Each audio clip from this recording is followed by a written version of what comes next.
movies at last. Looks like it, Aunt Mattie. Huh. What, Dad? Hello, son. Well, daughter, how was the moving picture tonight? Lovely.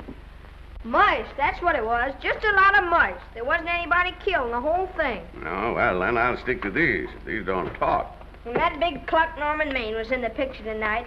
Never does anything but kiss a lot of girls. Norman Maine is one of the best actors in pictures. You and your movies, that's all you think about. You shouldn't be allowed to go to them at all if you're asking me. Too bad I was so busy in the kitchen. I didn't hear anybody asking you. Hello, Granny. Hello, darling. But of course, no one ever listens to me. They do if they're within 10 miles of you. Gadding around picture shows. House all cluttered up with movie magazines. And the other day, I caught her talking to a horse with a Swedish accent. Now, sis, we're only young once, you know.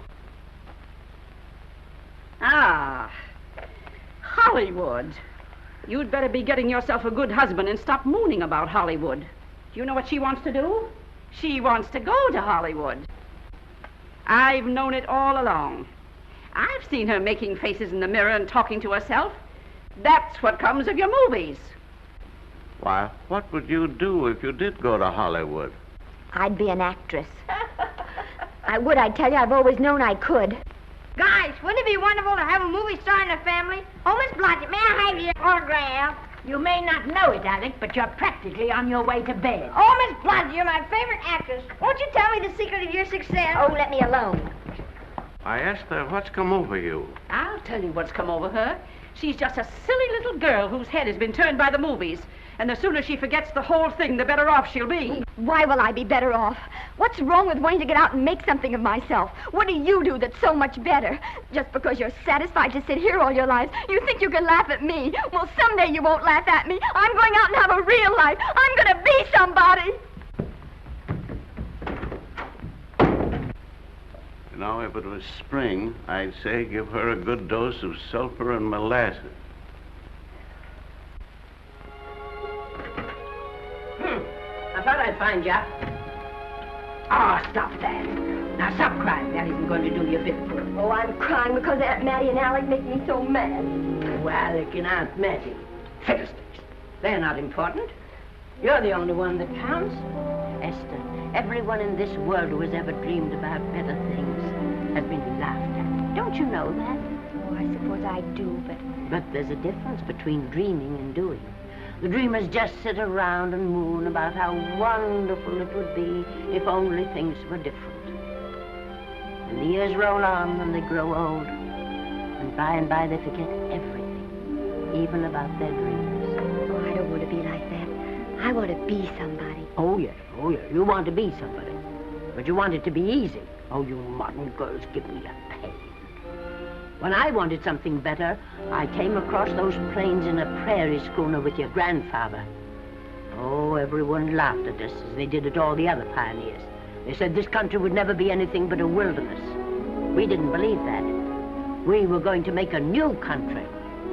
Besides, we wanted to see our dreams come true. Oh, Granny, it must have been wonderful. It was wonderful. But don't you think for one single minute that it was easy, Esther Blodgett. We burned in summer and we froze in winter. But we kept right on going and we didn't complain because we were doing what we wanted to do. Can you understand that? Yes, I can. Could you do it? Could you do it even if it broke your heart? Because remember, Esther, for every dream of yours you make come true, you'll pay the price in heartbreak. Oh, I know what I'm talking about. You may not believe it, but I was a young girl once. And a very pretty young girl. A lot prettier than you are. And I was in love with your grandfather. And when some Indian devil put a bullet through him, I felt as if it had gone right straight through my heart, too. But I remembered all he taught me, and I went right on. I buried him out there in that wilderness with my own hands. And I went right on that same day. And I kept right on going, even when your mother was born. Oh, Granny, I want to make it worthwhile.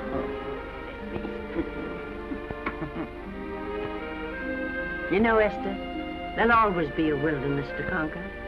Maybe Hollywood's your wilderness now. From all I hear, it sounds like it. But if you've got one drop of my blood in your veins, you won't let Mattie or any of her kind break your heart. You'll go right out there and break it yourself. That's your right. Here. Oh, here. Stop that nonsense. Here. Take this and go to your Hollywood. Oh, I can't take your money. Well, why not? It's your savings. Well, I was only saving up for my funeral. Now I don't think I'm ever going to die. Oh, Granny, how can I ever thank you? By giving me your word of honor that you'll never tell a living soul where you got that money. I promise. Remember, if you do, I'll have you arrested for robbing me.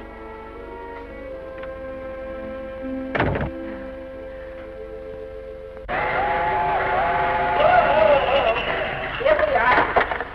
I'll help you, Granny. Oh, I can make it, dear. Oh, man, it's cold. I kissed Dad goodbye. Just a little kiss. He didn't even wake up. I bet you didn't try that on your Aunt Mattie. Oh, Aunt Mattie. Think of her face when you tell her. I am thinking about it. I've waited for that chance for 30 years. Here she is, girl. Oh, thank you, Cousin.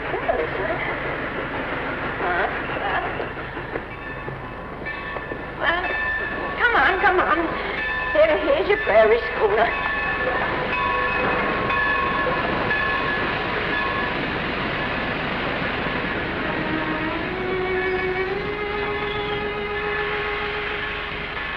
All aboard. Oh, Granny. Go on.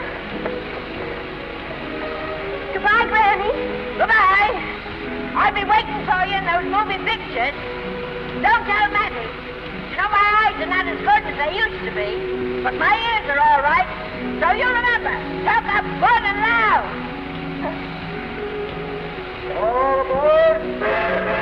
Goodbye. Bye. Bye, Granny. Bye.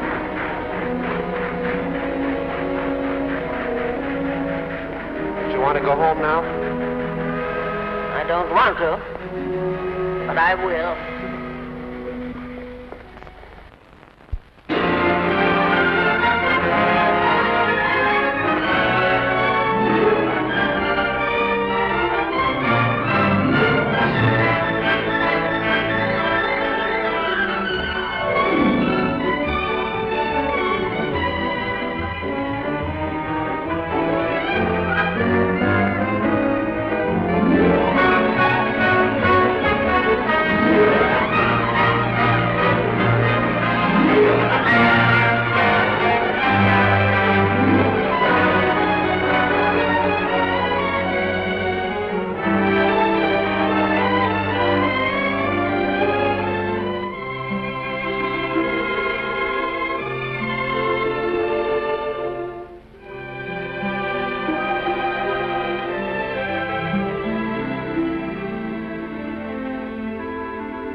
Good afternoon.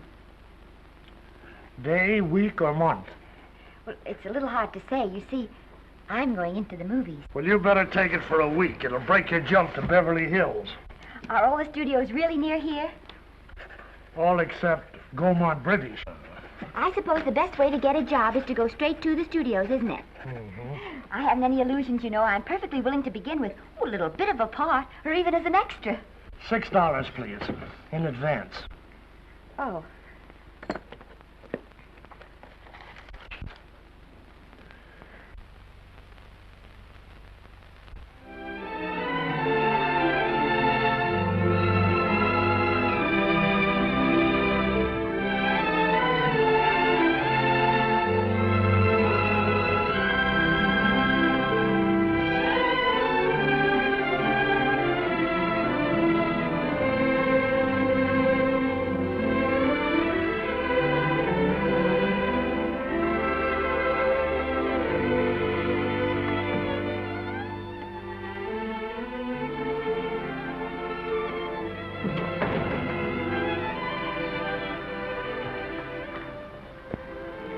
I beg your pardon.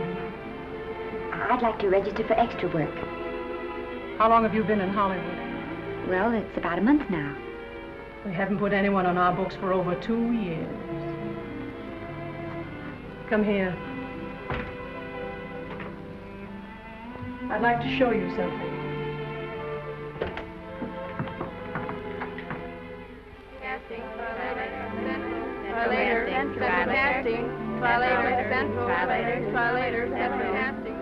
Every time you see one of those little lights flash, it's somebody asking for a job. Every time you hear them say, try later, it means there isn't any job. You can't keep the girls at the switchboard long. They go crazy.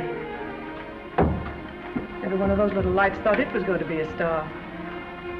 You still want to go in the movies?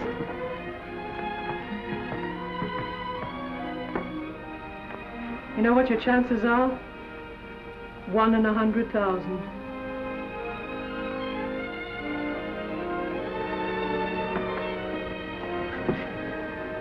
But maybe I'm that one.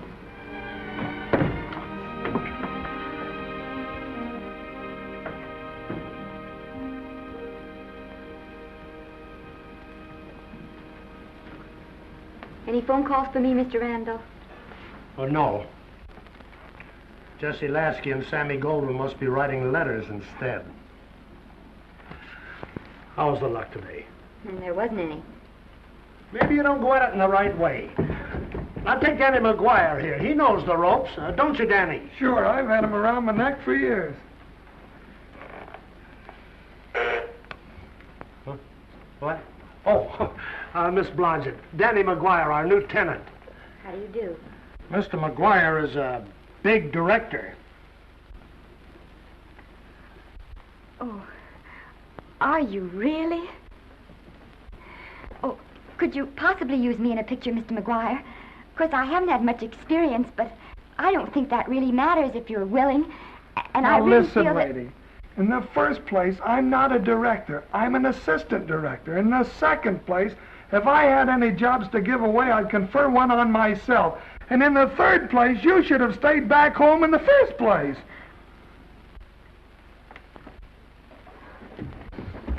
Oh, now look what you've done. Hey, wait a minute. Hey, don't be that way. Don't do that. Gosh, I didn't mean to get tough, but a guy thinks he's being kidded when somebody asks him for a job and he hasn't got one for himself. After all, I'm not a big enough shot to hurt your feelings. I'm sorry. It wasn't just that. It was a lot of things. Looking for a job every day and never getting any nearer to it. I guess I was beginning to get a little scared. I know. Lady, do I know. Well, there's only one thing to do for that feeling when you're tired and sunk and down to your last nickel. Come on and I'll buy you a drink. Well, it's not as bad as down to the last nickel. I've still got $11 left. $11? You're going to buy me a drink. Come on.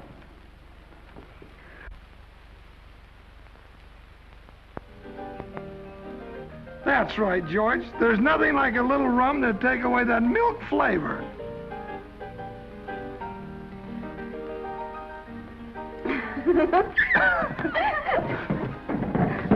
I beg your pardon.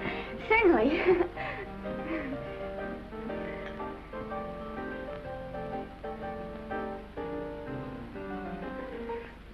And when I sign my contract, the first thing I'm going to do is see that you direct every picture I'm in. That's my pal.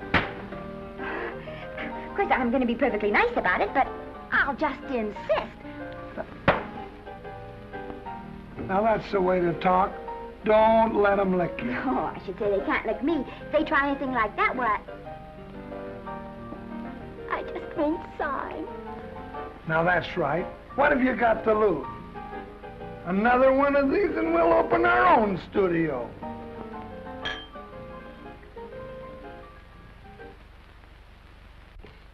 Bill rendered $24. Past due. Remit without further delay. Me.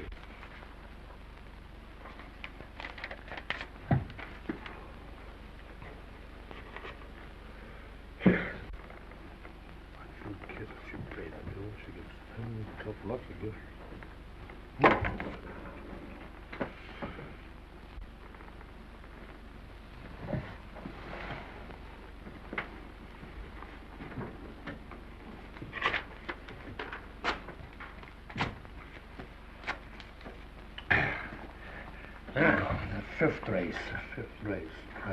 Tri-cat. Who's written tri-cat?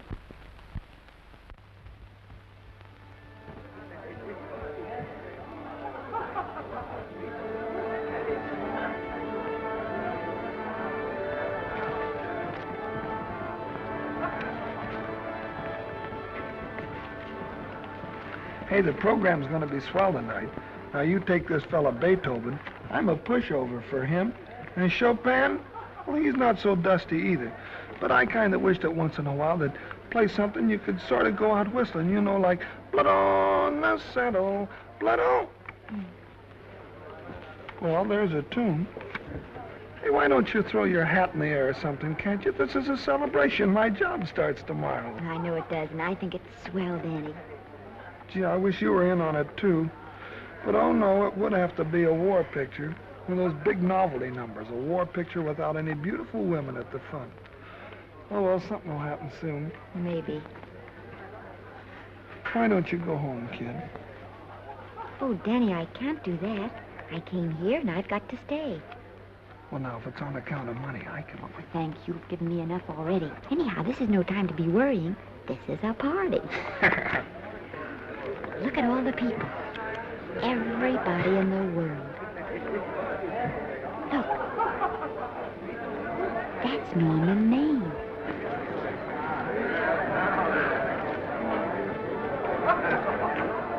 And he seems to have had that one extra cocktail.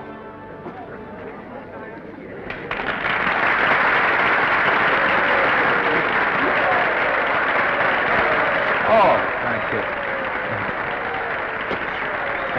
Sit down, you dope. That's for the orchestra leader.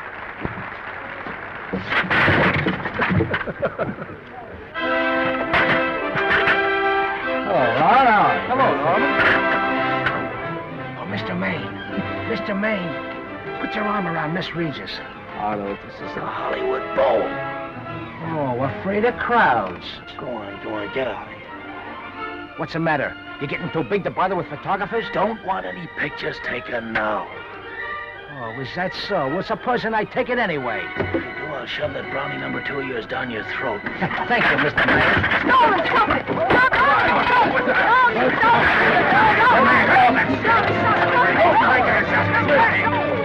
Take it easy, Mr.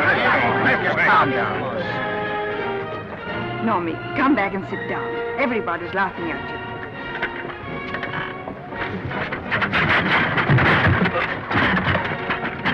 All right. Hi, Norman. Is he always like that? Well, I suppose he has to sleep sometime. Oh, and he's so wonderful on the screen.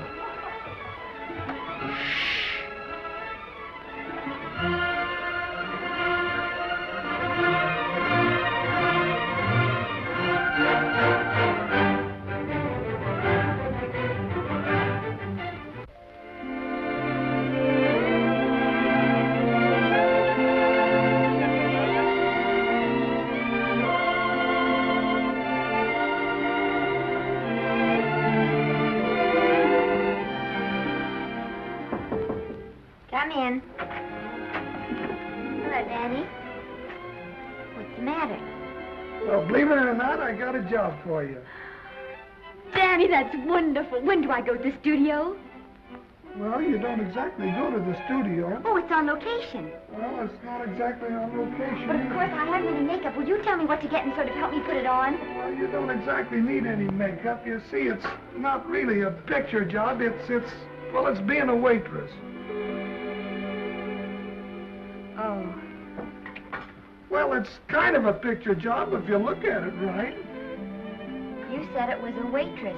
Well, it's waitressing for Casey Burke, the big director over at our studio. He's giving a party tonight to kind of celebrate on account of finishing the picture, and he wanted me to get him an extra waitress, and it's $5. And I thought of you right away, Esther. Well, that was awfully sweet of you, Danny.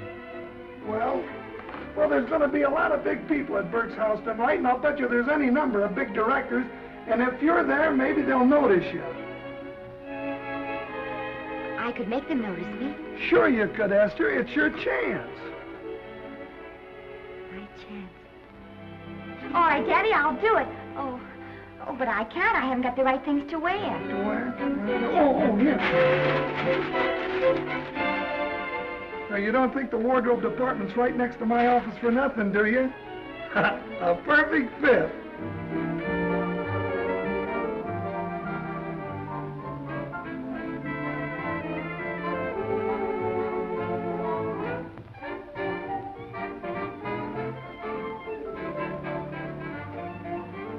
Did you get to the preview last night? I did. Would you like a little hors d'oeuvre? They are very nice. Oh, thanks. Well, what did you think of the picture?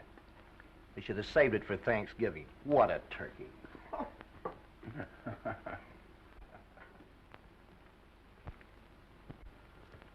Will you have some hors d'oeuvre? You do like hors d'oeuvre, don't you? I don't think there's anything so enjoyable as hors d'oeuvre before supper, and these are rarely delightful.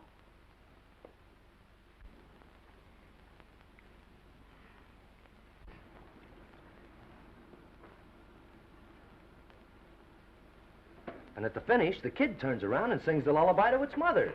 Pardon the big boys, but would you like a little hors d'oeuvre? They say they're the best in town. Don't tell me. I know. Mae West.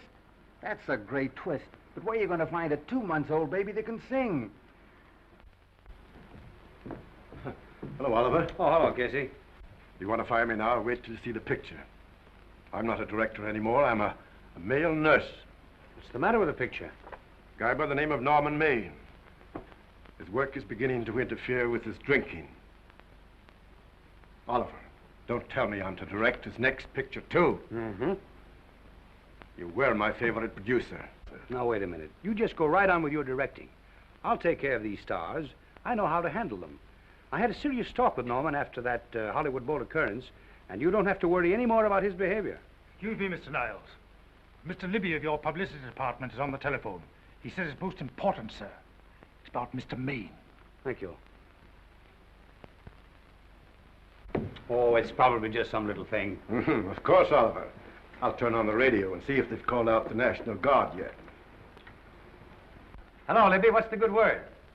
Mr. Norman Maine, America's Prince Charming, was apprehended driving an ambulance down Wilshire Boulevard with a siren going full blast. He explained he was a tree surgeon on a maternity case. Well, will it be in the papers? No, it won't be in the papers. But that's a nice, expensive hobby of yours, keeping Mr. Maine's informal entertainments out of the public press. Oh, that's fine work, Libby. Try and see that no one gets to Norman. He's probably home sleeping it off. Oliver. Yeah. Why can't you forget those dopes at the studio for one night? Business, business all the time. I don't know what's going to become of you. Norman! Why didn't you call for me? I'll bite, darling. Why didn't I call for you? In case you've forgotten, I was supposed to come here with you. Oh, that's all right. I got here without any trouble. The only reason I don't slap your face. Yes, darling, I know. Hello, John. Oh, hello, man. Well, what's the matter with Oliver? He looks as if he'd had bad news. Hello, Mary. What's the matter, old boy? Maybe I'm wrong. I guess I've been drinking too much lately. Oh, you ought to cut it down. It's bad stuff. Scotch and soda.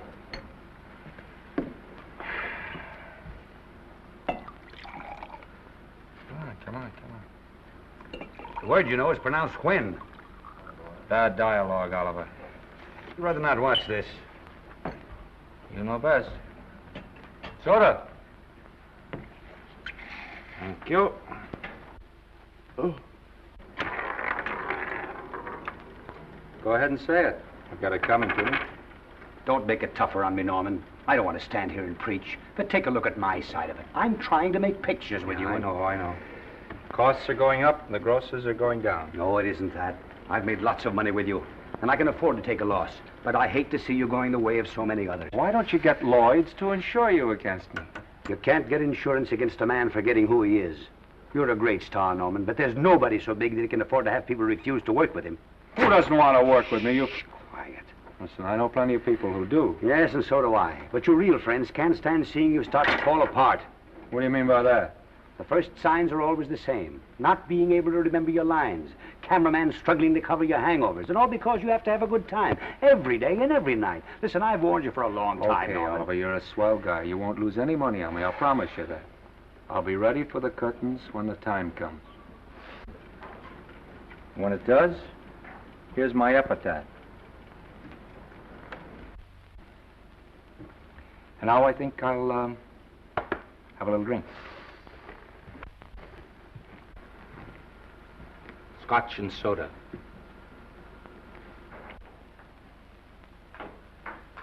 Scotch and soda. Ooh.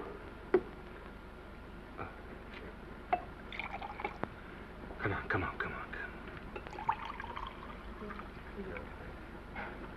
A little soda? Caviar? No, thank you. Yes, pardon me. Ah, lovely. No, I mean the caviar. Mm-hmm. No, don't go away. I'm starving. Really. Which would you take? Well, I don't know. Don't you know? Well, I don't know either. It's hard to choose. Well, I think I'll take caviar. Mr. Maine doesn't care for any more. Do you know me? No.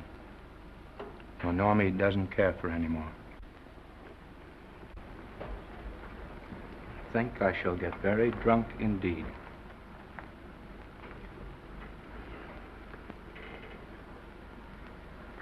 Scotch and soda. Sorry, I had something.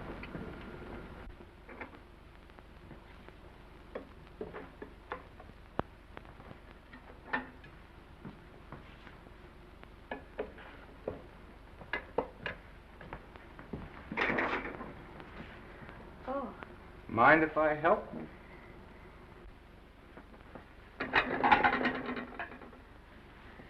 Won't they miss you? Oh, no. They'll just look under the table, and when they see I'm not there, they'll forget the whole matter. Hey, what's your name? Esther Blodgett. My name's Maine. I know. You do? Ah. What's so funny? I was just thinking about all your fans and how surprised they'd be to see you here helping me put plates away. Oh, they don't know my finer side. They'd be pretty envious of me, meeting you this way in person. Oh, how do you do? Well, tell me, are you disappointed? Yes. Oh, now you've done it. Oh, never mind that. That makes the room look lived in. Tell me, why are you disappointed? I was sitting behind you at the Hollywood Bowl the night you didn't want to be photographed. Yeah. I'm told I crept into many a heart that night. Oh, I can never explain this. You know, you have very pretty hair. You better get out of here. And a sensitive mouth. And a charming little... Precisely why are you here instead of with the rest of the guests? I'm just trying to be helpful. I see. Are you sure there's no other attraction? Well, it might be that my old mania for putting plates away is coming back on me. It's rather odd. I always know where I can find you if there's a pretty girl around. It's not only odd, it's embarrassing. You're being deliberately insulting, Norman. I've put up with this for long enough. Dear, don't lose your temper. Remember, we must try to keep the voice low. I know you'll excuse us if we go on with our work.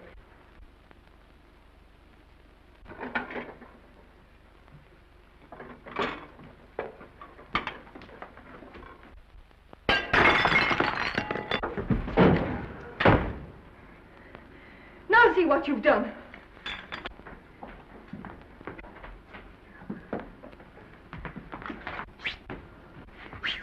Come here. Help me up. Are you hurt? No more than usual. Come on, the wolves are on us. We gotta get out of here. Oh, I can't. The dishes aren't finished. Oh, yes, they are.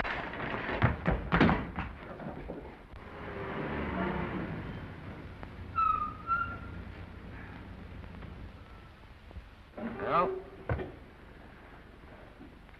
I bet I know what you're going to say now. What? Good night. Good night, and thanks. Hey, wait a minute. Hey, you realize that all I found out about you is that you're foolish enough to want to go into pictures? But why is it foolish? Look at you. Yeah, that's what I mean. No, I'd rather like to go into this matter a little more thoroughly. Oh, that's awfully nice of you. So why don't we go on up to my place and talk it over? Oh, no. Thank you very much, but I really must say good night. Good night. But you're not angry. No. I'm hungry. Well, why don't you go and get something to eat? Good night, Miss Blodgett. Good night, Mr. Maine. Wait a minute. Gee, the least I can do is to see you to your door. Will I see you again? I hope so. Has anyone ever told you that you're lovely? Well, now you know. Thank you.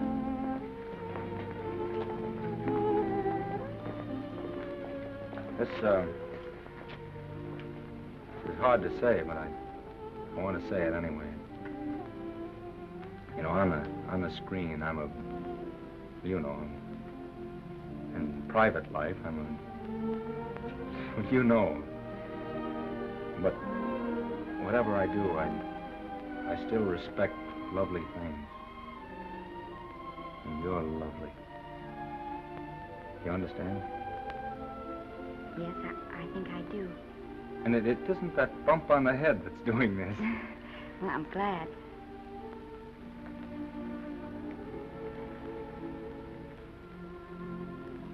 Good night. Good night.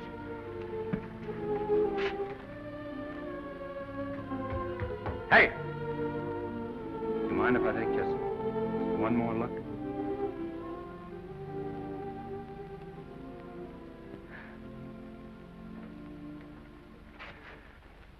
Go away. Quite impossible. I wouldn't even consider it. No.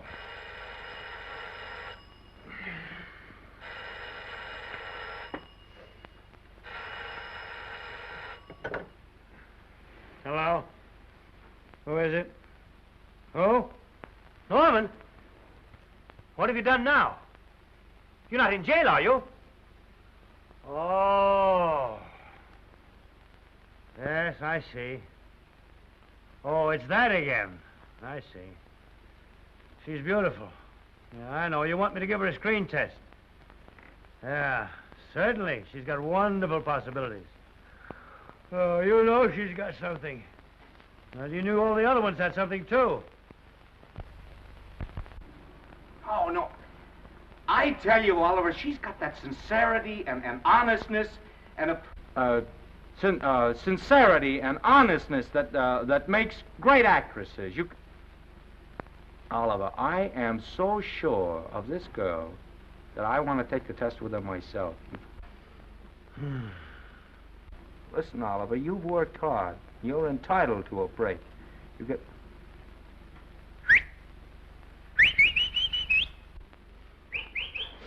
Yes, I heard you. Anything. Yes, yes. Yes. Oliver, look, you try to get a little sleep now, old man. Right. All right, boy. Good night. Let's go. Now tell us.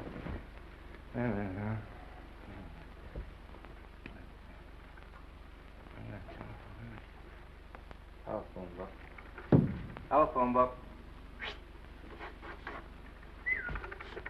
What is it? Telephone. Hey, Oliver, telephone book. Over here.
Yes? Telephone. For me? Some drunk trying to be funny says he's Norman Maine. Oh, thanks. I'll be right down. And Miss Blodgett, would you give him a message for me? Tell him it's 3 o'clock in the morning!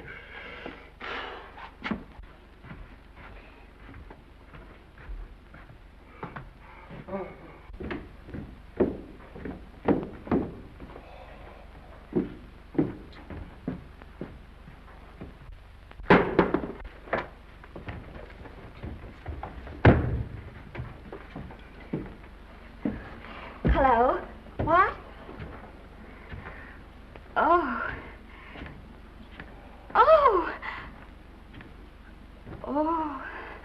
Oh, yes. I'll be there. Oh, thank you.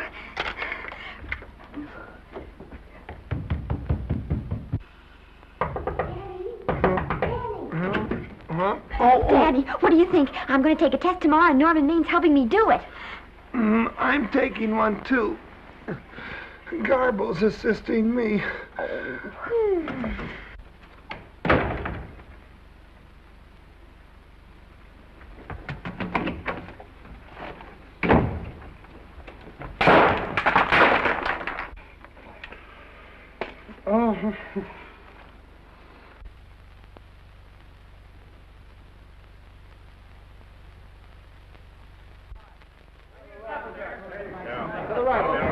Move that Gobo in. Put a silk on that broad. No, the Yankee. Is this light too hot for you, Haley? Okay, but cut down on your backlight. Put a double on that 90. Bring it down a little. That's it. Now pull down on that 150. Get pulled down on that 150. Okay. Come here and get this thing. Run it here. Run it.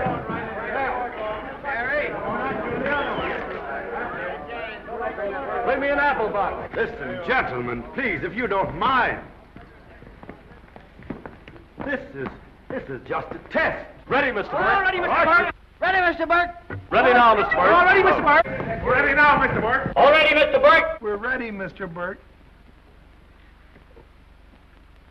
All right, let's take it. Quiet. Quiet! Quiet. Quiet! Ready, Norman? Yeah. You ready, Miss, what's your name? You'll soon know your name, Esther. The whole world's going to know it. But I'm so scared.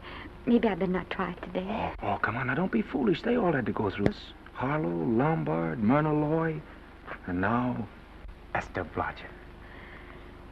All right. I'm ready. This is the take. Rolling. Quiet. Dave.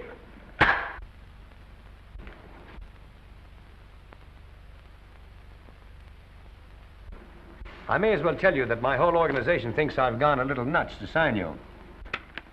Well, maybe they're right. I've been nuts before. You see, all the experts seem to think that your type is a little mild for present-day taste. But I rather believe that tastes change, like eyebrows. And I think that also, like eyebrows, tastes are going back to the natural. You look like a nice girl. I think I'm going to like you. That's not important. I think the public will like you. That is important. Oh, yes. I see what you mean. I mean, I know it is.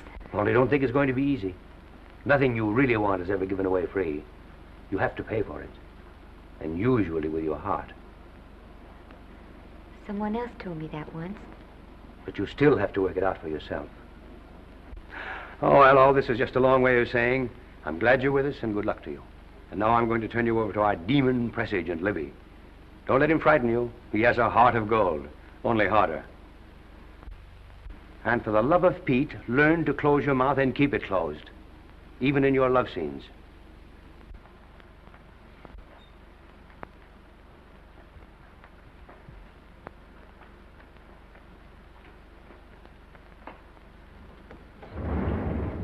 Are you a Russian? No, I was born in Fillmore, North Dakota. Oh, no. First saw light of day in a mountain cabin, a trapper's hut, high up in the Rockies. Go on. Well, I always wanted to be an actress. Dreamed of footlights as Lonely Kitty. Are you sure there's no Russian in your family? Positive. That's a shame. Well, what does your father do? He's a farmer. Social registerite father.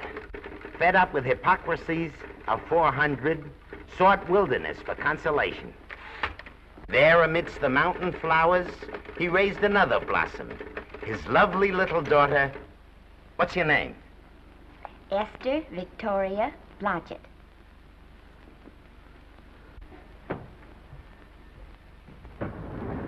Greatly appreciating your attention in this matter, very truly. Do you know what her name is? Esther Victoria Blodgett. Hey, we'll have to do something about that right away. Esther Victoria Blodgett.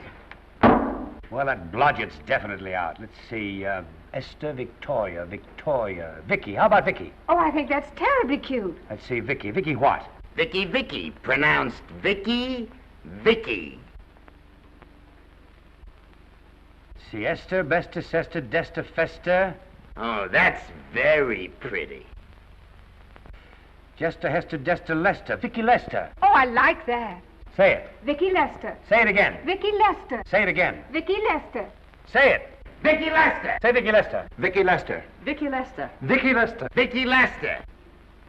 Vicky Lester. Flash.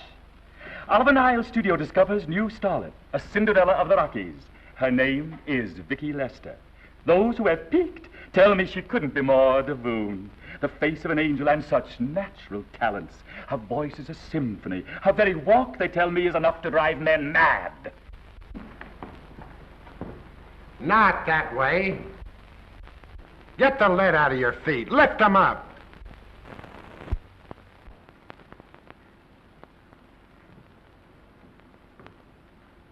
That's better.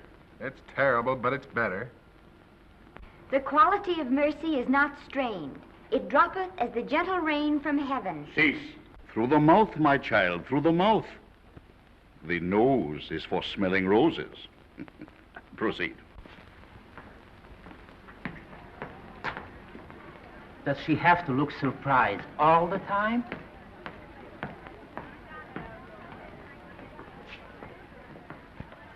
Anyway, it's just a rough sketch. Pretty small mouth, eh? Oh, well. Give her that Crawford smear.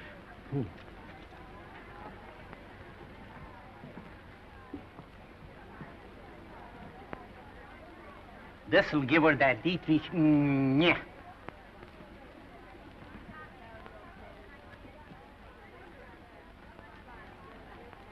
We're on the wrong track. She still looks surprised.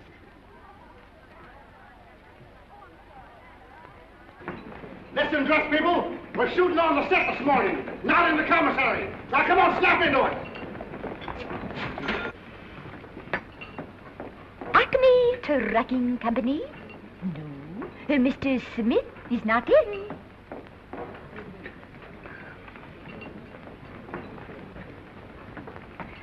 Acme Trucking Company. No. Mr. Smith is not in.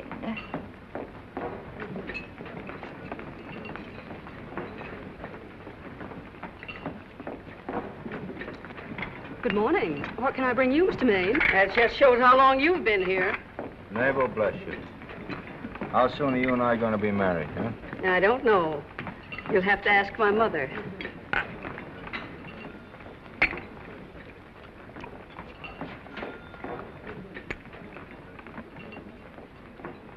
Acme Trucking Company? No, Mr. Smythe is not in. Acme Trucking Company? No, Mr. Smith is not in. Acme? No, Smith ain't in.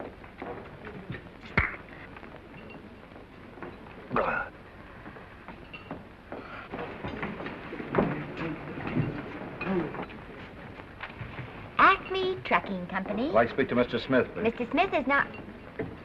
Oh, Norman. What's all this between you and Smith? I've got a part. It's only one line, but it's in the picture. Well, it's ambition that made you break that date with me last night. Well, I had to be here so early this morning, and So did I. I had to stay up all night to make it. you've started your picture, haven't you? No, we're still in the testing stage. You can't seem to get the right girl for the lead. Gee, you'd think with all the girls there are that... Yeah, I know, but this one's got to be different. She's got to be little and cute and sweet and intelligent. Well, blow me down. What? Or close my tired old eyes. Well, what is it? Hold everything. Come on. Come on.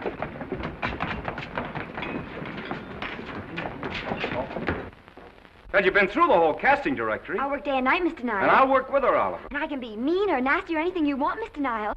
If she clicks, Oliver, you've got a star overnight. Okay.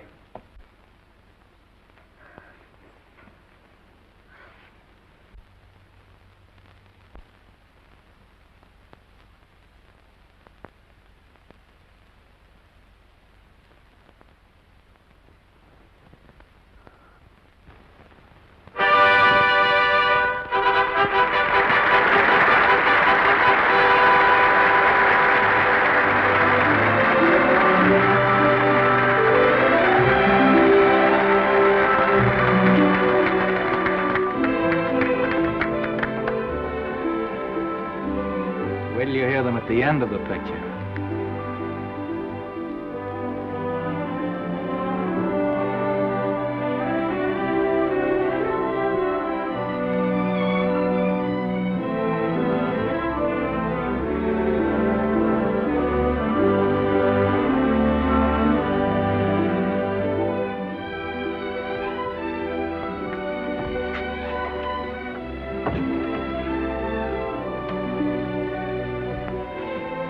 Do you think we were noticed? By no one. They're much too busy playing at croquet.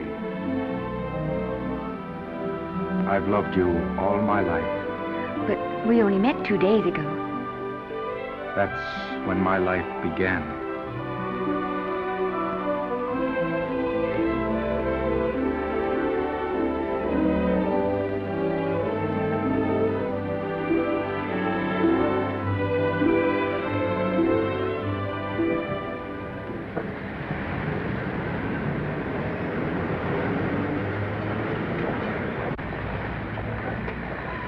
she cute? You know, I think she's the same type I am, don't you? I think she's sweet. Well, it's Vicky Lester's picture, all right.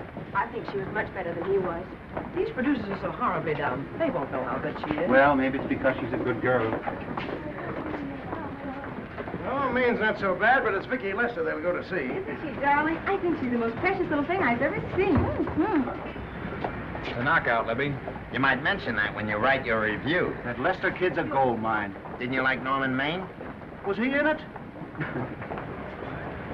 Libby, I'm afraid we have another hit. Huh? It's in the bag, neatly tied up with beautiful pink ribbons. Say, where are Norman and Vicky? I don't know. I thought you had them. I wish they'd come. We're having a party at the Trocadero.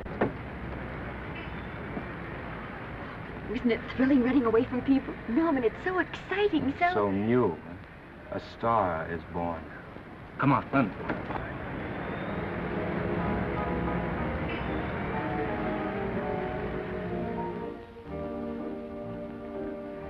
It's wonderful, isn't it? Crazy quilt. Oh. It's a carpet that's spread for you. It's all yours from now on, you know? Come, Esther. You're a success. You'll have everything in the world you want. I hope it'll make you happy. Hasn't it you? But then there was one thing I never had. Lots of times I told myself I'd found it, but I always knew I was lying. Still, I never stopped looking for it. Maybe it'll come. Well, I think it has come, Esther. I only wish it went too late. Oh, but it's not too late. Oh, you can't throw away your life the way I've thrown away mine and have anything left that's good enough. No. You can. Norman, you can. You mustn't tell me that, Esther. I'm so afraid that I'll believe it.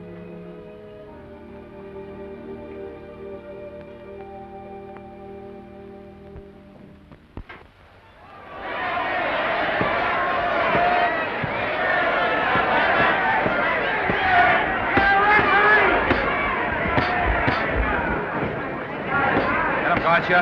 Shoot your right. Swell, isn't it? Lovely. What's gotcha again? Can't you hear me, gotcha? Shoot your right.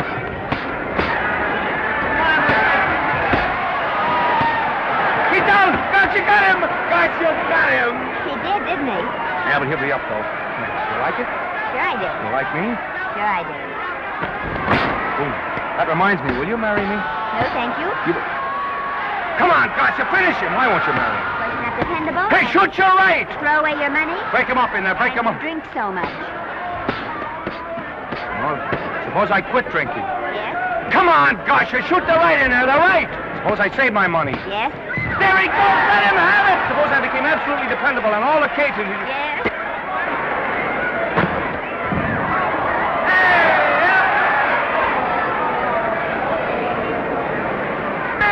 Gotcha, he got him! He got him! He certainly did.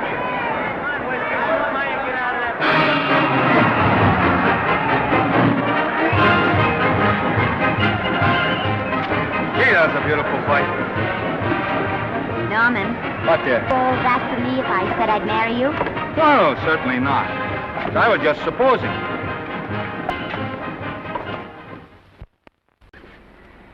We're going to be married. Guess I didn't read that line right. I'll try it again. We are going to be married. Both of us. Yeah, to each other. What do you think of that? Well, when? Where? Well, we thought we'd elope in the conventional manner. What's the matter? It's trying to decide whether it's good for the studio. Is it? It is. And bless you, my children. When's it going to happen? Oh, we thought we'd just sneak out sometime. We're not telling anyone but you. Listen to this.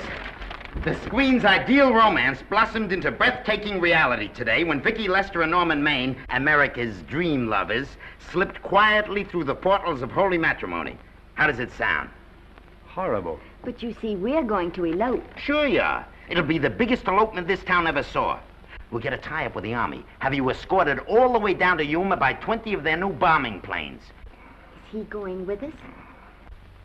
Don't you think we can work this thing out better alone? No sense in bothering the happy couple with all the details. I'll see to it that you get a carbon copy of the whole layout. I can hardly wait. I'm sorry we didn't realize that we were in the way. While you're settling the details, you don't mind if I take this woman out and buy her a ring, do you? Sure, go ahead. We want everything legal.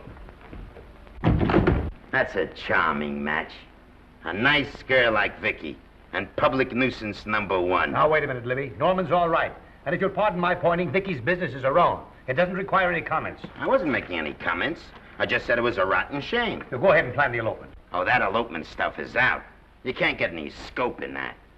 We're going to have a wedding. Where'll we have it? Customary place, I believe, is a church. Nah, it's been done. This has got to be something big. The beach. I can visualize it. The bridesmaids in bathing suits. 20,000 Santa Monica school children spelling out the word love. It's a novelty, but is it big enough? Why not the city hall? A police escort of every motorcycle cop in town. Sirens screaming, confetti pouring out of buildings like the Lindbergh reception in New York, only on a big scale. What's the matter? Isn't it big enough? And now if any man can show just cause why these two may not be lawfully joined together, let him now speak, or else hereafter forever hold his peace.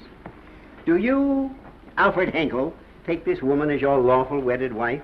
Will you love, comfort, honor, and keep her in sickness and health as long as you both shall live? I will. Do you, I beg your pardon.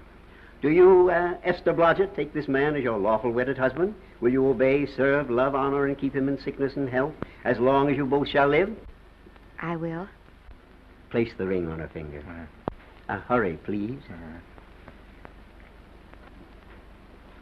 Now, by virtues of the power invested in me as Justice of the Peace of San Bardo Township, County of Los Angeles, I pronounce you man and wife.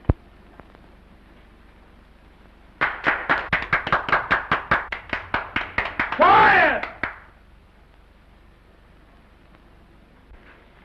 And now I must exercise my prerogative of office. I hope you'll be very happy, Mrs. Henkel. Thank you. Thank you, sir. Oh, Thank Danny. you very much. Now, if you'll please sign the license. Oh, yeah. You know, Mrs. Henkel, I can't help but believe I've seen you somewhere before. Oh, really? Well, I believe this is the first time I've ever been in San Bardo. You know, your face is familiar, too, Really? Mr. Henkel. There you are, sir. Thank you very much. Oh, thank you, sir. Thank you. Goodbye. Goodbye. See you again. Yes, goodbye. No, I don't mean I'll see. No. Yeah, I think you got by with it. But it was close. That JP was just beginning to remember where he'd seen us. Well, anyway, we got away from Libby. Hello, Toots. If you will be kind enough to glance between my shoulder blades, Mr. and Mrs. Henkel, you will find there a knife buried to the hilt. On the handle are your initials. Lovely to have seen you, Libby. Hold him, Hold him, Danny.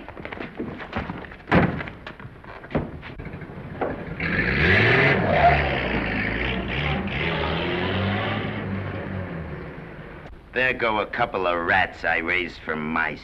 Well, they got a right to get married, haven't they? I haven't got any right to double-cross the public, and I haven't done it yet. Hey! People versus Porky Washington, who is charged with violating Section 600. Young man, you're in contempt of court. Operator, get me the Los Angeles Tribune. I've a good mind to put you under arrest. Wait till I make this call. You wait, too. Tribune, give me the city desk. Johnny, this is Matt Libby. I got a flash for you. Norman Maine and Vicky Lester were married at 2:30 this afternoon. Vicky Lester? Court recess.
Wahoo.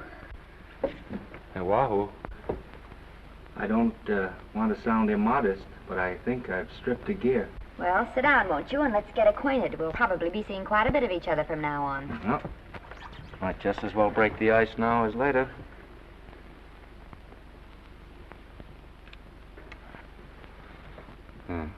Now we're old friends.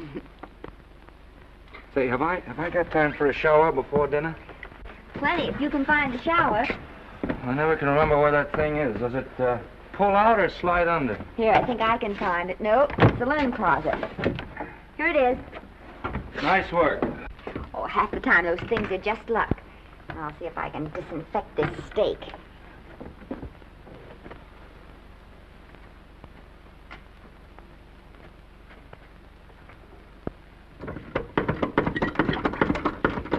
Esther, there's no soap. Here. Thank you. Oh, and Esther. Yes, dear? I'll need a washcloth. Oh. How are you fixed for cigarettes? And you know I never smoke underwater. Hey, what do I do to make this thing work? Pull that gadget at the top and pray for rain. Well, I can't reach it. I can't get my hands up. If you've gone in there with your arms down, you'll never get your bath. Unless you're a contortionist. Yeah, well, I'm not a contortionist, and don't throw that up to me now. You knew it when you married me. Will you close this door, please?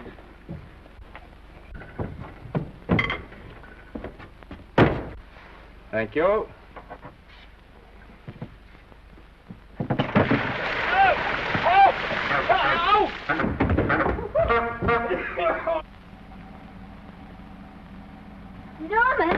Norman, here comes the car. You got it? Huh? Here, quick. Quick what? Quick, go out and stop them and ask for help. Oh, I'll catch cold. Oh, you'll get warm again. Yeah, don't, dear. They'll recognize me. Now, if you keep your face down, go on. There may not be another car for a week. Well, Howdy, partner. Howdy. Stuck? Yeah, how'd you guess it? Can you get us some help? Well, I reckon not. You know, it's a long way to town. We're pretty busy down at the place. Well, I got to get out of here. I've got my wife with me. Doesn't she like the country? No, and we're short of food. There's a lot of game in them woods. You know, well, my wife can't shoot. Well, you're sure up against it. Sorry I can't do anything for you. Well, wait, listen, I'll be frank with you. I'm Norman Maine. Who? Norman Maine. Well, my name's Judd Baker. Glad to have met you. Well, so long. Hey, wait a minute. Listen, you don't... So you're Norman Maine.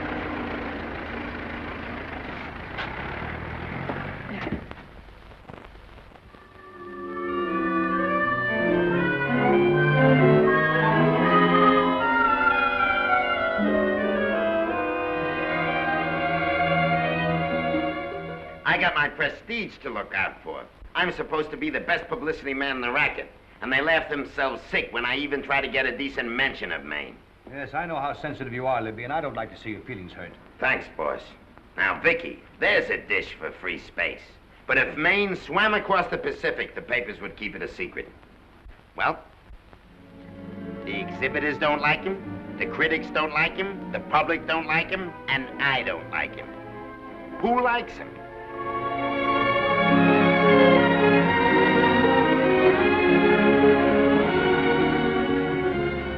Oh, but darling, this is almost too much of a surprise. And there I was in my touching innocence, thinking we were going to live at the beach house. Oh, we'll still keep the place at Malibu. But this is special. This is our castle. It used to be in the air, you know? Well, we'll never use any ugly words like contracts and pictures and careers. When we come in those gates, we'll check the studio outside. Come on, I got another little surprise for you.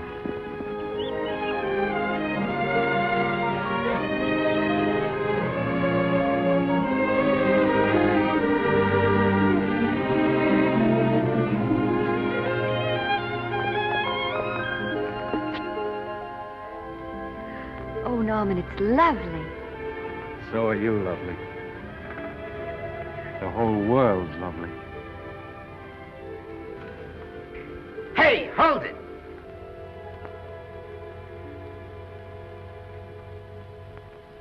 That's it. Caption: Their honeymoon never ends. All right, let's get some pictures. Now, if the bride will sit here and the groom stand behind her, we'll have something unique. Now let's go after something different. You sit down and she'll stand up.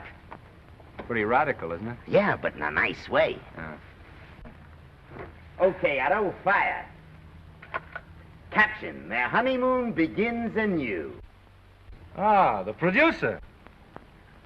Caption, their honeymoon ceases abruptly. Hello, Oliver, glad to see you. No, I'm glad you're back. Thank you. Vicky, how well you're looking. Hello, Oliver. Am I interrupting? Yes, thank you. Just want a couple more pictures. That's enough of both of them. What they're asking for is exclusives of Miss Lester. Alone. Oh, I see. Well, come on, Oliver, let you and me get exclusive. See you later, Vicky. Oh, don't worry, Otto. My camera smashing days are over. They ain't your only days that are over. Oh, hold that, Miss Lester. Gorgeous. Well, Oliver, how's the dividend situation? Very pleasant. I think we'll show $2 million on the next quarter. Oh, good.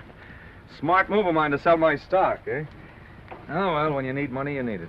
Well, some people save up for just such an event. You know, there's bound to be a rainy day occasionally. Yeah, but as a citizen of California, I've always refused to admit that. Yes, I know, but still it does rain. Well, anyway, you can thank me for some of those dividends of yours. Mm-hmm. Oh, can't you? Oh, sure, sure. That was a little too quick, Oliver. The matter, the Enchanted Hour was a smash hit, wasn't it? Well, it made Vicky a star overnight. Yes, it should have. What about me? Oh, let's talk about business at the office, Norman. Beautiful pool you have here. Beautiful. Oh, now let's talk about it here. Didn't they like me? Well, maybe the part wasn't just right. That was the best part of the year. Look, Oliver. You think I'm slipping? Can you take it? Yeah, go ahead. The tense is wrong. You're not slipping. You've slipped. Oh, my fan mail's still big. Norman. Fans will write to anybody for a photograph. It only costs 3 cents for a stamp, and that makes photographs cheaper than wallpaper. But every 25 cents they pay for a theater ticket buys them the right to be a critic. And your last few performances, Norman, have not pleased your critics. You remember I told you I'd be ready for the curtains when the time came? Here it is. Let's call off the contract, no hard feelings. We're not quitting, either of us. There's no explaining these things. We've all seen how the public turns. Maybe we can turn them back. I've got a swell script lined up for you. About Esther. If you think that I'm going to get in her way... Well, as a matter of fact, as it happens, there's no part in this story for her. I'd more or less planned to star her in a picture of her own, with that young Pemberton opposite her. He's coming along nicely. Good for young Pemberton. All right, Oliver. We'll make a try at it. Let's hope it's not too late.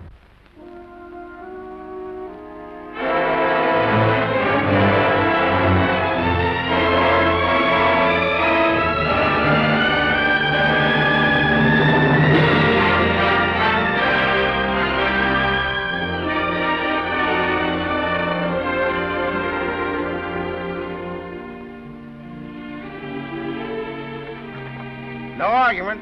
I'll buy those. Huh. The screen's most finished actor. I'll say he's finished. He keeps them away in droves.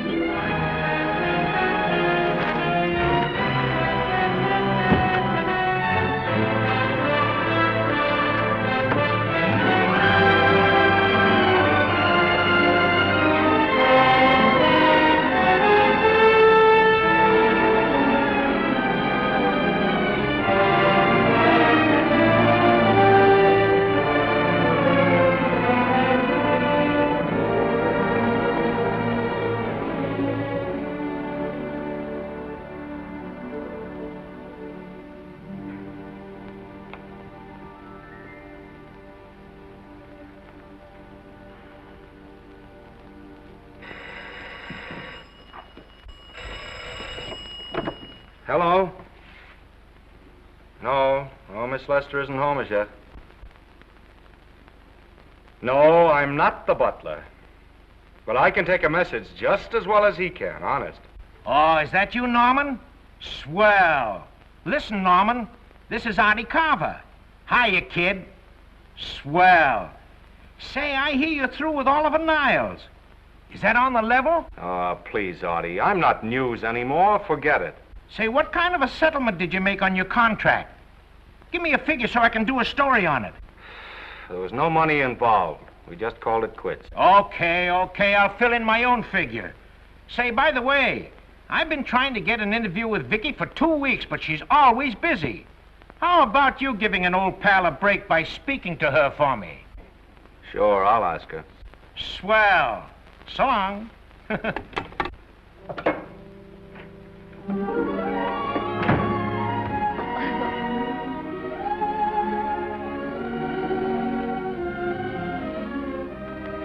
I didn't mean to be late, darling, but Casey wanted All right. You're here now. What's new today? Nothing. Haven't been out of the house. Let's go somewhere tonight. No. You're tired. We'll stay in. I'm not tired, really. Oh, yes, you are. You've got a hard day ahead of you. Anyway, I see so little of you, I'd like to have you to myself. Oh, but it's the servants' night out. We haven't any Yes, we dinner. have. I fixed a little snack with my own lily white hands. I'm learning to cook in my spare time. Then I think I'll marry you. Oh, I get it. You want to make an honest cook of me, huh? Comes in on wheels in this joint.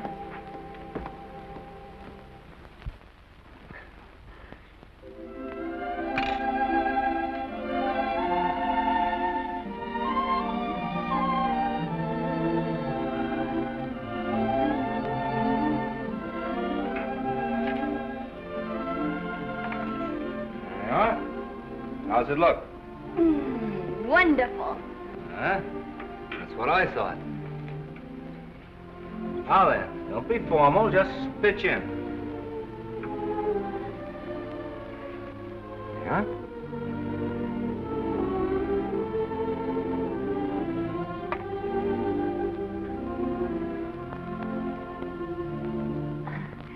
I'm afraid my mouth's not quite big enough.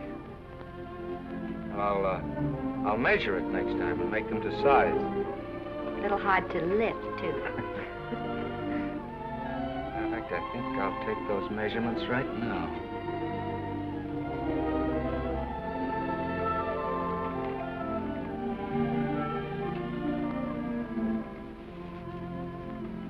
And that's what I wait for. All day. That's why I rush home without even changing my costume.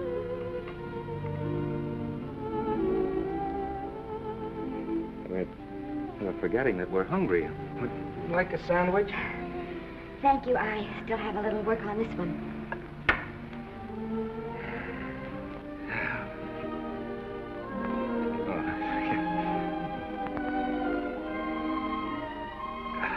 Norman, will you unhook my dress? I can't breathe. Mm-hmm. And all the time I thought it was the kiss that made you breathless. A lot of hooks, hmm? Uh-huh. Why don't you have a zipper? That's a good idea. You got it? Yes.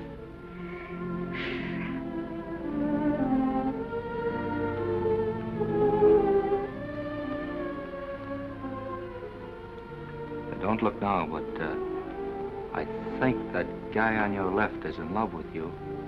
I hope so.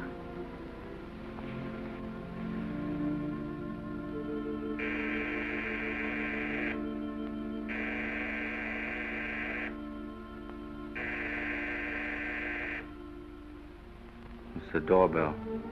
Is it? Maybe they'll go away. Oh, I never do at a time like this. Here. Just a minute, dear. I'll be right back.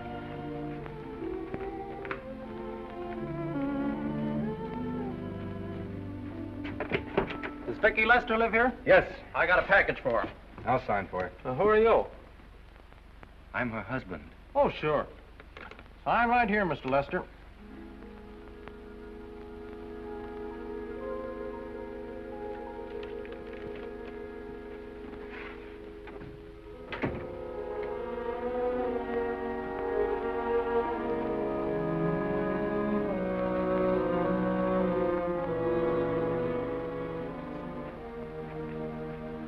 Package for you. Oh, by the way, I forgot to tell you, they want you for a benefit to Shrine Auditorium next Wednesday night. I told them I'd ask you.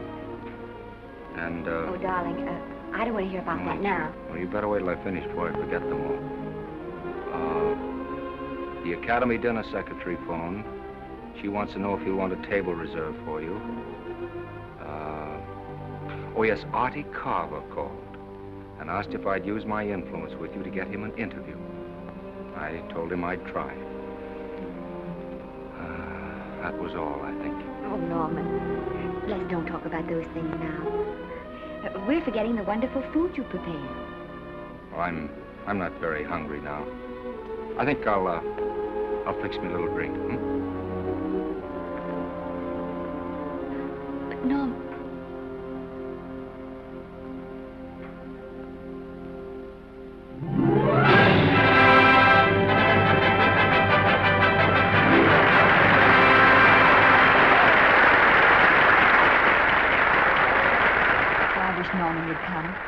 Stop worrying.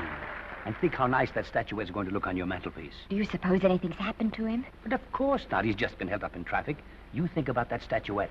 And now we arrive at the climax of the annual dinner of the Academy of Motion Picture Arts and Sciences, the highest award within our power to bestow.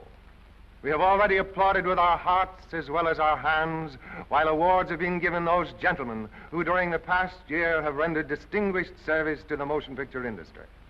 We now pay honor to the ladies, or rather to one lady. We offer to her the Academy Award for the finest performance of the past year. She has already had the world's acclaim, but this is the tribute of her fellow workers, the men and women of this industry. It is not only my pleasure, but my privilege to present this award to the actress who created the unforgettable Anna in Dream Without End, Miss Vicki Lester.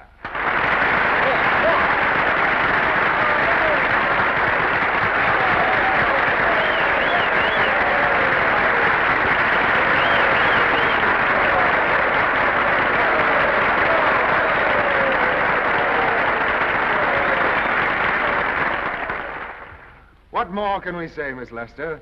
This says it all for us.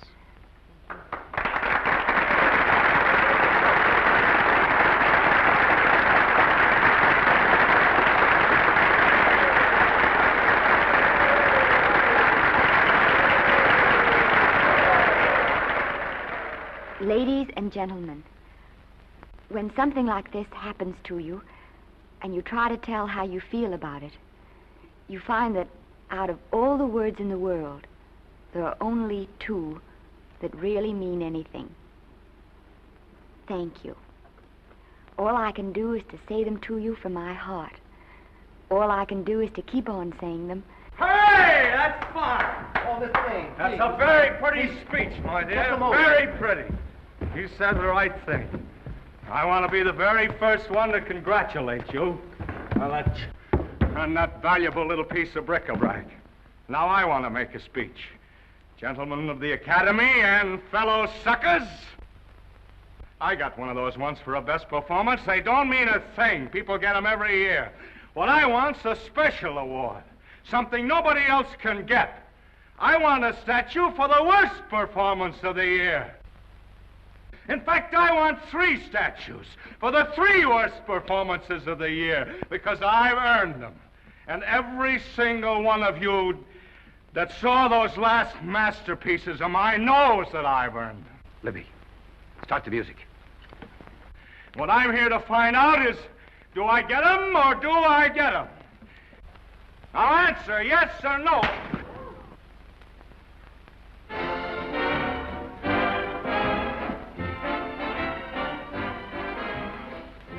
Norman, darling, let's go and sit down.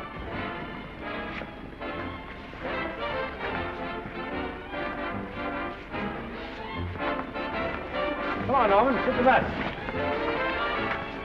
Glad to see you, Norman. Hello, Norman.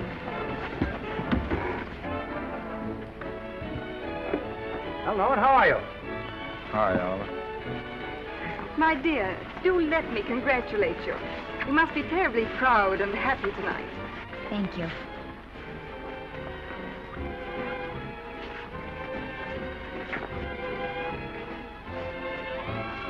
Somebody give me a drink.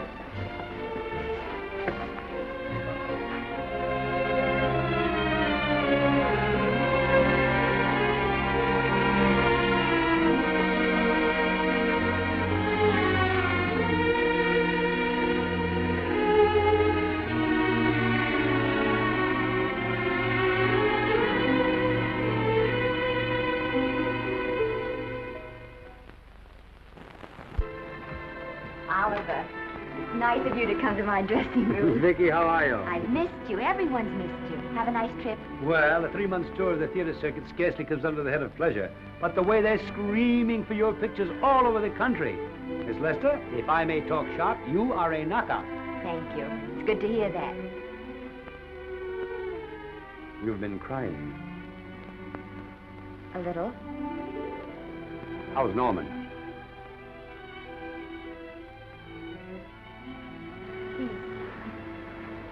Well, he's trying awfully hard, Oliver. Letting Norman leave this studio was the hardest thing I ever did. There was nothing else I could do. I know. Has he been... Is he all right? He's gone to a sanitarium. He really wants to stop drinking. And I think he could only... Well, perhaps if he could start working again, there would be some encouragement. Oh, Oliver, could you do that? Yes. Oh, thank you. But he mustn't ever know I told you. He won't know, and you mustn't worry. I want you to keep up your good work in this picture. I'll try, Oliver. That's the one thing I can do for you.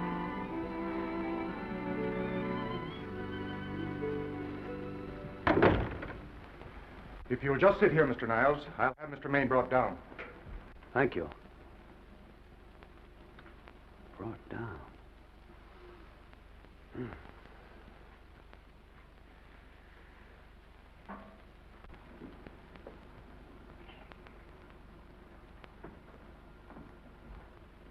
Hello, Oliver. Welcome to Liberty Hall. Hello, Norman. Well, no, Mr. Niles isn't slipping me a case of scotch, Cuddles. This is just a handshake. This is Cuddles, Oliver, my social secretary. We go everywhere together. How are you feeling, Norman? Fine. Getting along remarkably well, Cuddles tells me. He says you ought to see some of the boys. Let's sit down. Yeah.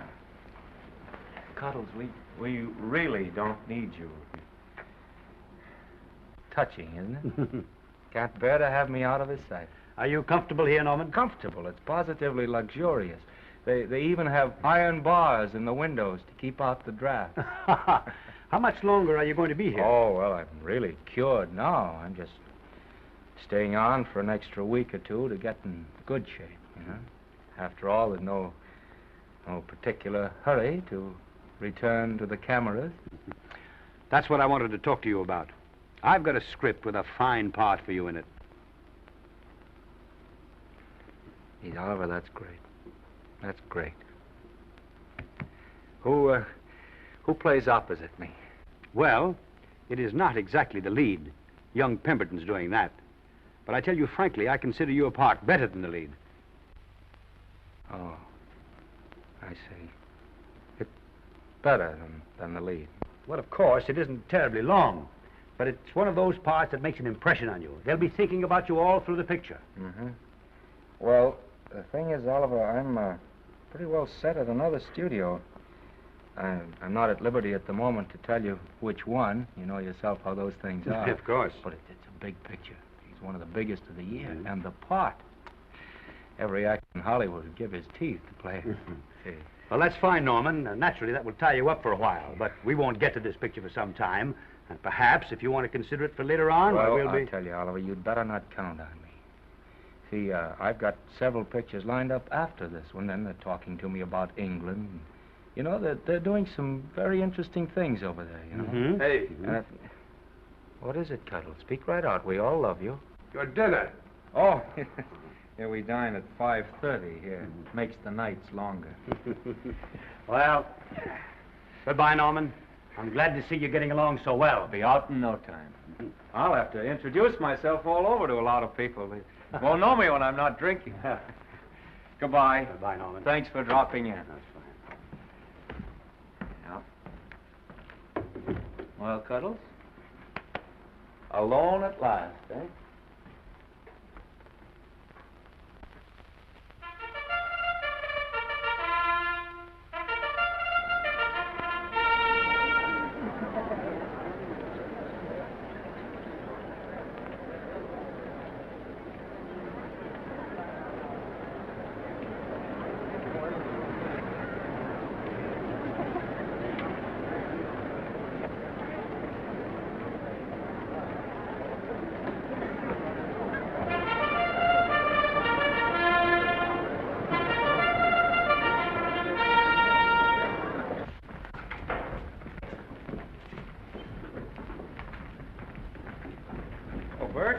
Sam?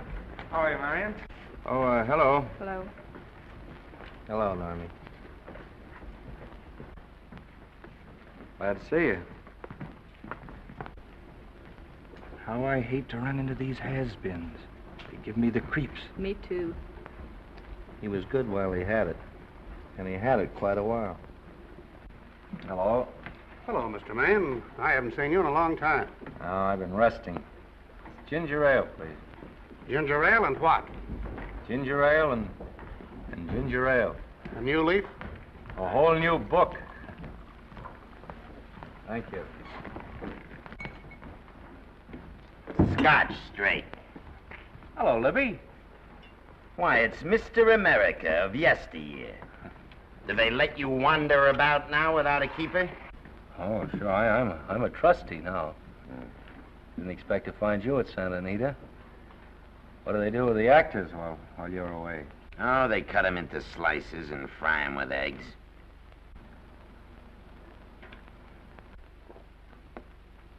I suppose you'll be here all the time, now that you've retired from the hurly-burly of the silver screen.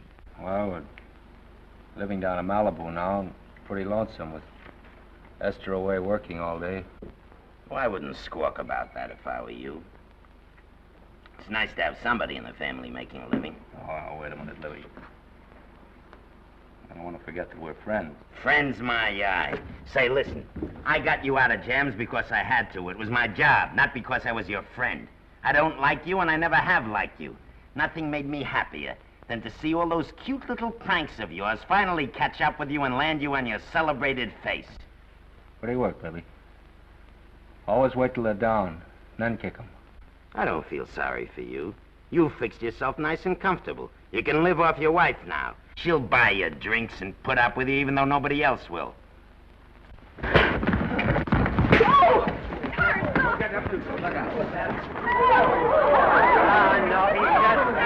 drunk again. Yeah. Come on, Trump. Hey, wait a minute. Come on outside for you, wise guy. I'm Norman Maine. Well, that's not my fault. Oh, don't bother to toss him out. He's harmless. All right, Mr. Libby, if you say so. Sure, let him go. What can he do? He can't fight any better than he can act. It's Norman Maine. Oh, he's drunk again. Why, he's been drunk for years.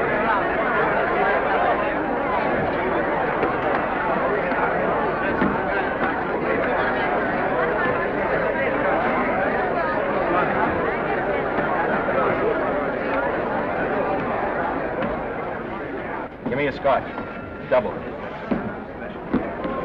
Leave the bottle here.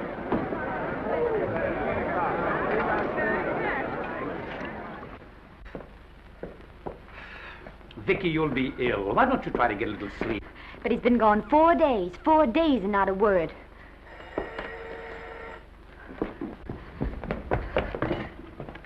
Oliver, I can't. I just can't. Hello?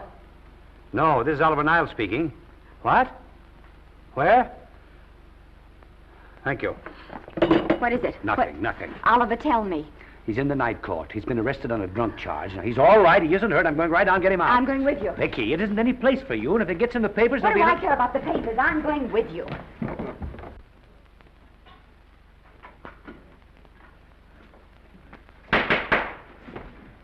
Division 30, Municipal Court, County Los Angeles, now in session. The Honorable Judge J. Barris presiding. Be seated, please. Were you able to do anything? Judge wouldn't even see me. Ready, Your Honor.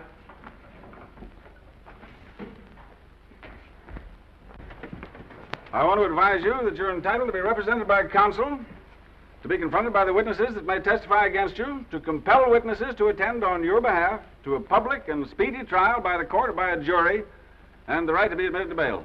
Call the first 5. Gregory, Bales, Kane, Rodriguez, Johnson. Come on, boys, step in. Go ahead. Move along.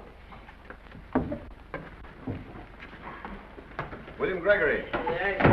Yes. Plain drunk, picked up at 5th in town. Asleep in the gutter. 14 similar offenses in the past 6 months. Still at it, Gregory. How do you plead? I don't feel so good. I didn't ask you how you feel. I asked you how you plead. Guilty, I guess. When did you get out the last time? Just before Christmas. Well, I'm sorry you'll have to miss New Year's, but you'll be out in time for Washington's birthday, 60 days. Milton Rails.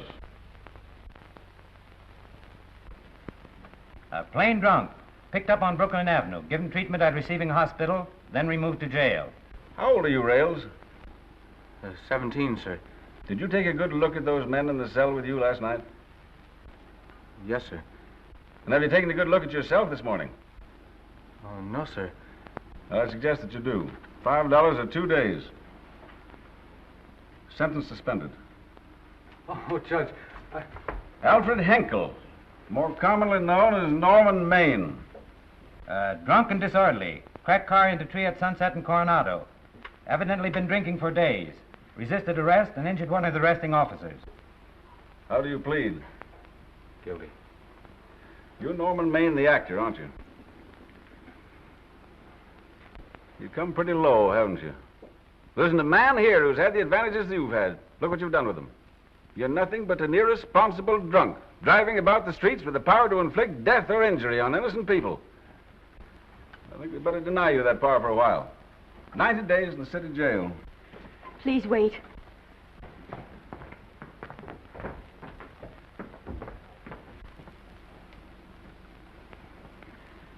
I'm his wife. Yes, I recognize you, Miss Lester.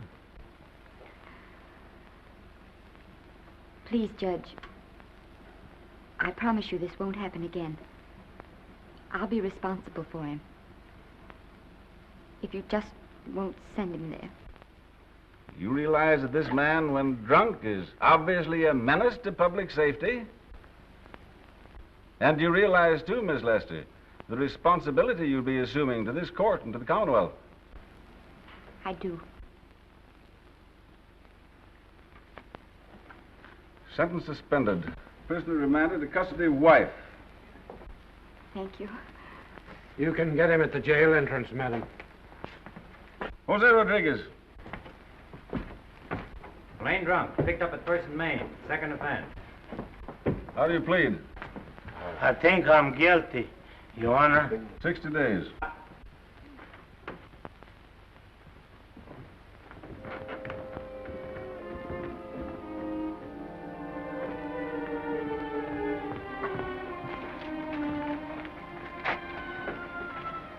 Yeah, I'm so tired. Hold it, Mr. Maine, for picture.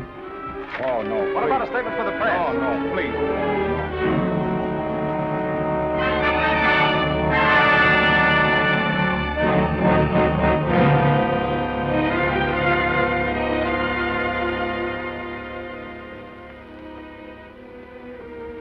He's still asleep. He's been asleep nearly all day. It's the best thing for him. Awful to see this happen to someone you love. And know in your heart that it can't get any better. I only know that all I can do now is stay with him and try to help him. So will I. And between us, we'll take care of him. You're very fond of him, aren't you, Oliver? And I'm very fond of both of them. Then I know you'll understand what I have to tell you. And after what happened last night, I think you already know what it is. I can't do any more pictures. I'm going away for good with Norman. But you can't do that, Vicky. You're at the very peak of your success, and you've worked so hard to achieve it. That's what's been wrong. Oh, I've thought it all out. Maybe if I hadn't been away from him so much, last night and what went before, it wouldn't have happened. Oh, I know it's too late to think about that now, but it may not be too late to go away with him and start over somewhere. It's your life you're giving up, Vicky. so I can try to give Norman back his. Can you honestly tell me I'm wrong to do it? No, Vicky. I cannot honestly tell you that. Then there'll be no more Vicky Lester.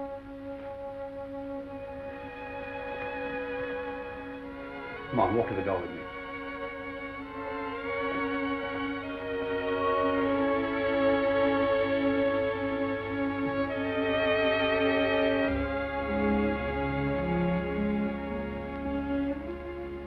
Goodbye, Vicky Lester. You were a grand girl. Good luck, Mrs. Norman Maine.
Darling, this is Maine coming in to apologize again. I'm sorry, dear, but it isn't you. What other troubles have you got? None. I was just playing a scene with myself. Now look, I'm just coming out of the jitters and you're just going into them. This is a swell household. Isn't it? I'll tell you what we'll do. I'll promise to brace up if you'll go on the wagon. I guess I have been drinking too much. You know what I'm going to do? I'm going to be an athlete. You mean with great big muscles and everything? Well, roughly speaking. Gonna join the YMCA? It costs too much. I'm going wading out in our front yard. Now? Sure. Would you like me to go with you? Sure, if you'd like to. No, me. I don't think I will. It might spoil this beautiful natural wave. Yeah, I guess that's right. But, darling, look, could you have a hot toddy, some hot soup for me when I come back? Some hot soup? Yeah. And I'll make some of those nice sandwiches. Norman, do you have to?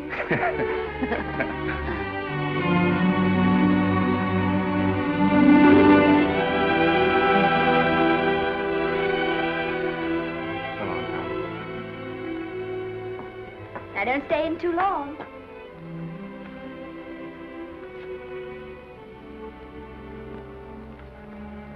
Hey! You mind if I take just one more look?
first drink of water he had in 20 years. And then he had to get it by accident. Pardon me. How do you wire congratulations to the Pacific Ocean?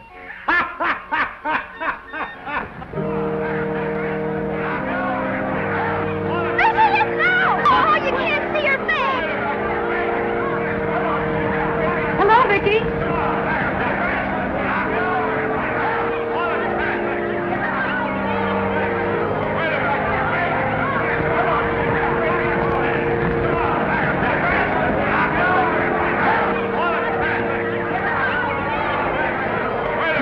Can't you? Come on, Vicky, let's see your face. Vicky, will you sign my book for me? Write, this is Norman May. Don't you care, Vicky. You get over it. Stand back, can't you? Don't you cry, dearie. He wasn't so much.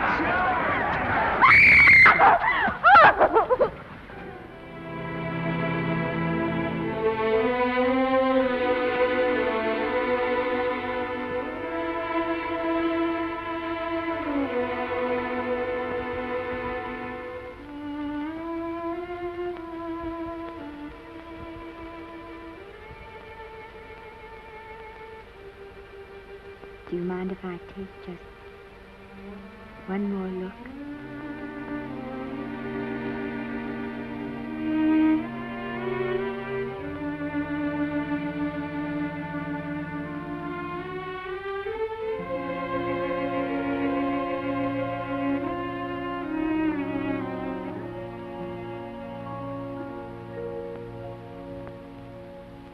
Here are the paychecks for the servants' graves. You'll find a very nice bonus in each one. Miss Lester asked me to thank you for your kindness and service. If there's anything I can do for the little lady, I should be glad to do it. She would appreciate your attending to the closing of the Beverly Hills house. Put down those trunks. Put it down, I say. Well, where is she? In the bedroom. Who are you? Oh, I'm her grandmother. Get out of the way. Esther, Granny, darling. Oh, I'm so glad to see you. What made you come? Oh, I know when I'm needed. Now get out of here. Go on, get out of here, all of you. I want to talk to my granddaughter alone. I came just as quickly as I could. But I'm going home. I sent you a wire yesterday.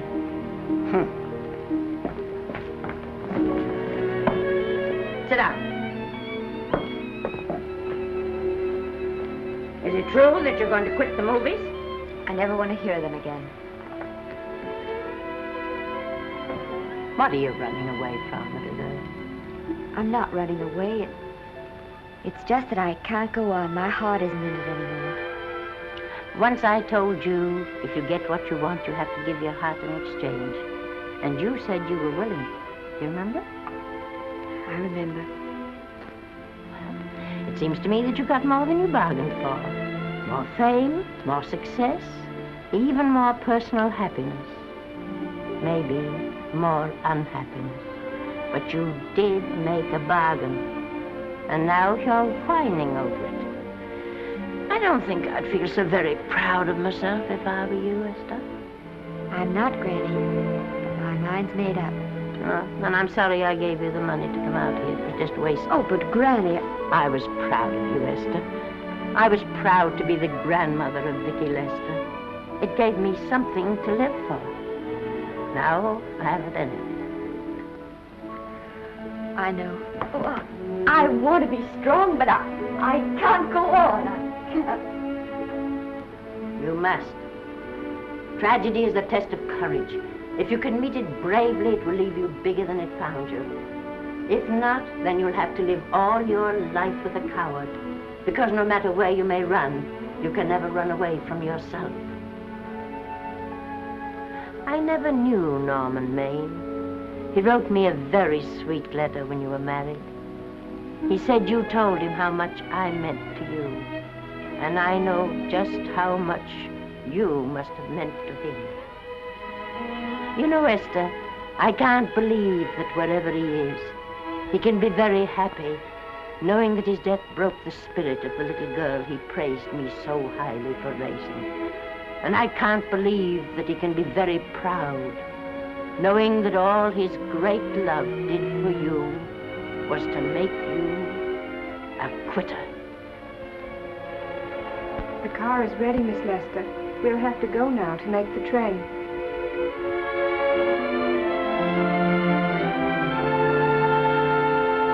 Put the car back in the garage.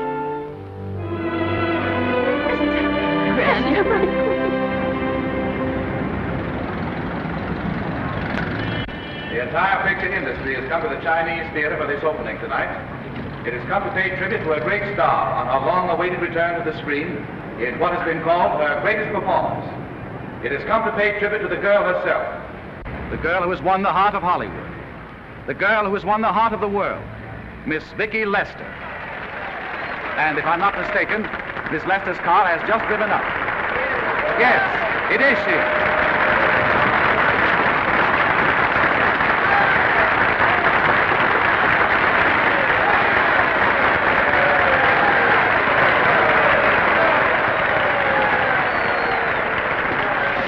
This doesn't scare you too much. I scare very slowly, young man. Big smile, folks, please.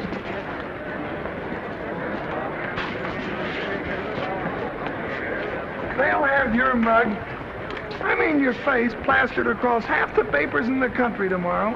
How do I look? Oh, you look swell. You're a liar, but I like you. And here's Miss Lester's grandmother. Won't you say a few words to the radio audience, please?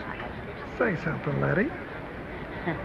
You know, we've got a thing like that back home where they all listen in on, but we call it a party line. Won't you say something, please? They're listening. Maybe some of you people listening in dream about coming to Hollywood. And maybe some of you get pretty discouraged. Well, when you do, you just think about me.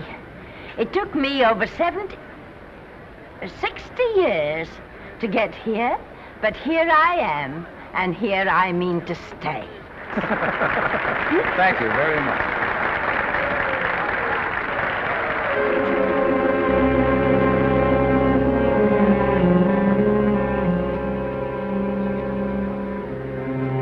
Miss Lester. This microphone is on an international hookup. Throughout the world, your fans are hoping that you'll say a few words to them.